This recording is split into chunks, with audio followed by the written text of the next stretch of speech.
do Dr. Sócrates Bonfim é descrever um intelectual dos mais multifacetados que viveu na Amazônia. Homem de ideias firmes, de pensamento positivo, um empreendedor nato, ele defendia a Amazônia de uma forma catedrática, com um conhecimento profundo das nossas riquezas, do solo, subsolo, da fauna, da flora.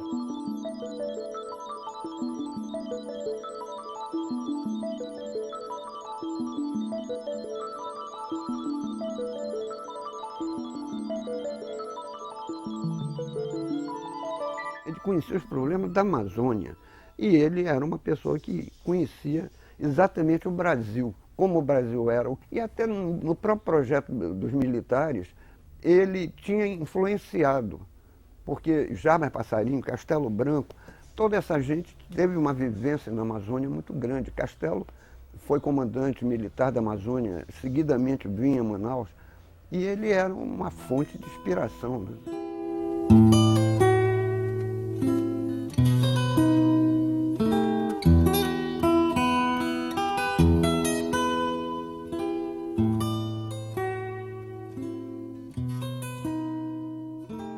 Eu havia conhecido o Dr. Sócrates Bonfim e feito desde logo dele um julgamento de um homem correto e muito inteligente, e além de excelente orador.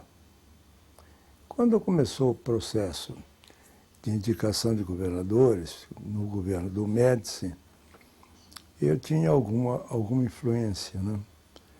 E, por exemplo, no caso do Pará, eu indiquei 3 nomes e disse o primeiro para mim é o melhor. E depois o presidente Médici mandou investigar e disse o seu é o melhor, o seu primeiro número, que foi o Fernando Guilhom, engenheiro, um dos raros governadores honestos desse período do Pará. Né? Aí eu indiquei o Amazonas. Olha, se o senhor quer um nome para o Amazonas, que tenha, pelo que eu conheço dele, pela ligação pessoal que fizemos, eu acho que ele será muito útil ao Estado. E deu o nome do Sócrates. Eu trabalhava para o governo do Amazonas, para o governador César Ferreira Reis, e um dia ele me chamou ao palácio e me pediu, ele sabia que eu conhecia o Dr. Sócrates e a dona Carlota bem, e ele me pediu para marcar um encontro com ele. Eu pensei que eu ia marcar um encontro para o governador ir, mas ele disse, não, você vai em meu lugar. E eu disse, o que eu vou fazer lá? Ele disse, não, você vai sondar o Sócrates, que eu não quero, sabe, chegar e fazer um convite muito formal. Você vai sondar o Sócrates se ele aceitaria o meu convite para ser governador do Amazonas. Eu já conversei com o presidente Castelo e o presidente Castelo disse que eu indicaria o Sócrates. E eu fiquei muito feliz e fui, sem saber o que ia acontecer. E eu cheguei, Dr. Sócrates era um homem talvez mais bem educado que eu conheci na minha vida. E eu já conheci pessoas bem educadas no mundo inteiro. Ele era realmente o que se pode chamar de um gentleman. E fui meio sem jeito, né? Não sabia nem se ele ia aceitar que eu fosse o go-in-between entre o governador e ele, e eu transmiti o convite. Ele parou, pensou um pouco, ele não era uma pessoa de dar respostas bruscas, e me disse uma coisa que eu achei fantástica. Ele disse, eu não sou político, eu tenho um projeto de vida, é um projeto da minha vida. Claro, era a Siderama, né?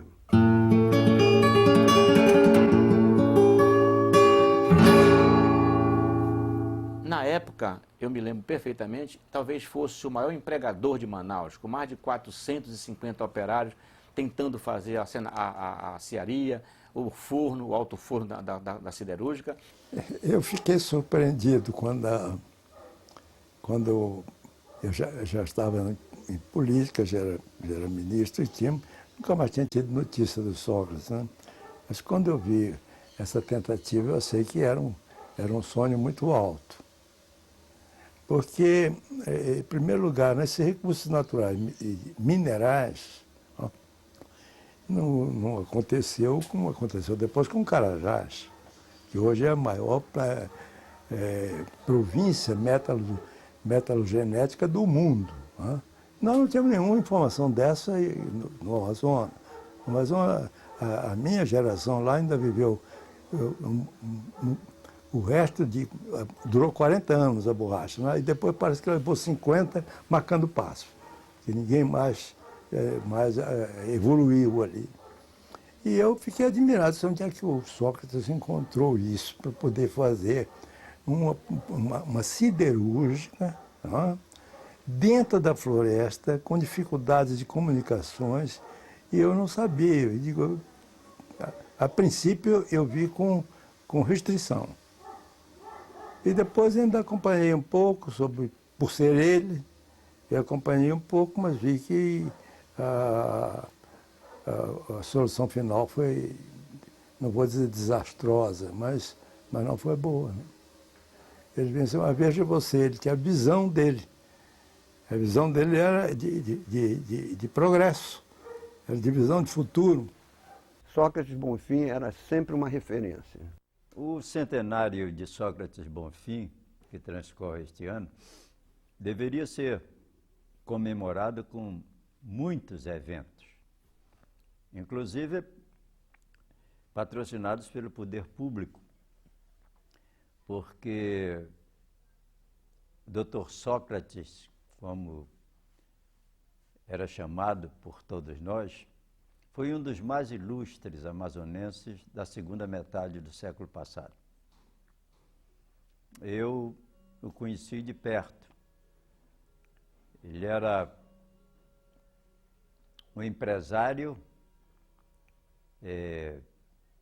com uma boa formação intelectual, escritor, inclusive, deixou um livro e vários textos escritos, conhecedor profundo da Amazônia, tanto teoricamente pela bagagem de leitura que ele trazia, como empiricamente, porque ele era um homem do interior, nascido num seringal do Juruá, passou lá parte da sua infância, depois tinha empreendimentos no interior, tinha negócios com pessoas do interior, conhecia muito a região e por isso mesmo teve uma participação importantíssima na elaboração do Plano de Desenvolvimento Econômico da Amazônia, o Plano Quinquenal da Sudã, que infelizmente, enviado para o Congresso, lá ficou na geladeira até ser arquivado. Aquele plano que seria o primeiro de muitos, poderia ter mudado a face da nossa região. E, além disso, o Dr. Sócrates era uma personalidade encantadora. Eu lidei de perto com ele durante 2 anos e meio, e ele era uma pessoa extremamente educada, muito simpático, né? Com uma voz bonita, uma voz de barítono, bem impostada, era um excelente conversador, né? Eu gostava muito de conversar com ele, né? Porque ele era atencioso, ele sabia ouvir, dissertava muito bem sobre os temas que abordava. Era muito agradável, né, bater um papo com o Dr. Sócrates. E como eu disse, durante 2 anos e meio eu servi com ele na Siderama. Ele, em 1971, com o empreendimento em marcha, me convidou para diretor administrativo da empresa em implantação, talvez porque eu tinha acabado de fazer um curso de administração na Fundação Getúlio Vargas. E ele queria entregar, como entregou, o setor de pessoal a uma pessoa com formação, né? E a Siderama parecia ir de vento em popa. Tinha feito uma captação de ações muito grande. No mercado foi uma fase de boom no mercado de ações no Brasil, começo dos anos 70. Ele soube também captar recursos de incentivos fiscais de empresários, principalmente do Sul, que abatiam do imposto de renda para aplicar em empresas da região. E a Siderama, naqueles 3 anos, avançou muito, os 3 primeiros anos da década de 70. Chegou a fazer a corrida do Alto Forno, que infelizmente depois apresentou defeitos técnicos. Adquiriu os equipamentos básicos da aciaria e da laminação. A empresa estava prestes a ser realmente inaugurada em todas as suas etapas. Já tinha uma base de uma mineração no rio Jatapu, tinha uma base de produção de carvão vegetal no Rio Negro. Era o que se chama de uma usina, uma siderurgia integrada, ou seja, desde a matéria-prima até o produto acabado. Era um empreendimento muito grande para a região. E essa é uma das causas do naufrágio da empresa. Mas não foi só isso, não. Foi também muita má vontade das autoridades de então, principalmente da Sudam, que durante meses e meses retiveram os recursos captados pela empresa, até que ela entrou numa fase de dificuldades financeiras, de atraso no pagamento de fornecedores, atraso no recolhimento de impostos e contribuições sociais. E, afinal, ela entrou em fase pré-falimentar. Foi quando eu deixei a empresa, em 73. Ela resistiu mais alguns meses, até ser encampada pela Sudam. Foi algo de lamentar profundamente, era um empreendimento de grande porte e marcante para a região, pelo seu efeito multiplicador, e teria coroado a vida do Dr. Sócrates. Depois que a empresa foi estatizada, ele se retirou para o Rio de Janeiro. Poucos anos depois veio a falecer, eu não tive mais nenhum contato com ele. Não sei dizer o estado de espírito do Dr. Sócrates naqueles anos, mas eu acredito que a sua frustração foi muito grande. A Siderama não era uma empresa a mais. O naufrágio da Siderama foi o desmoronamento de um sonho. Foi uma pena para ele e uma pena para a região. Por isso, a memória de Sócrates Bonfim precisa ser resgatada.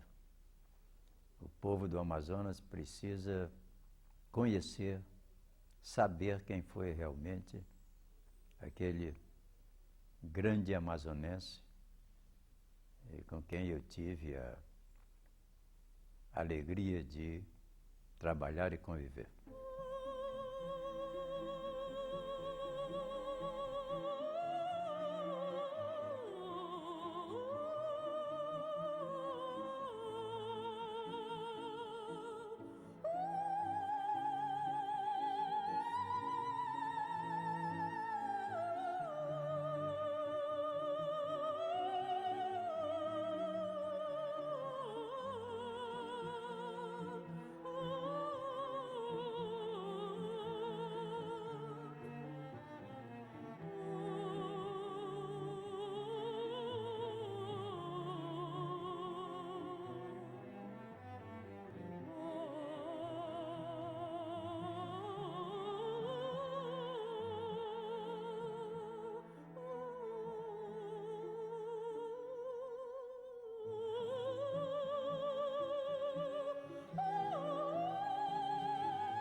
A minha admiração pelo Sócrates, que era um homem de cultura geral.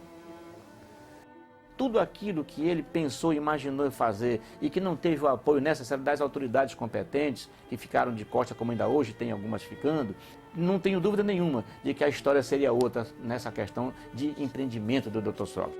Ele conhecia a Amazônia bem, ele tinha experiências excelentes, ele tinha trabalhado na Superintendência da Amazônia, na Comissão de Planejamento.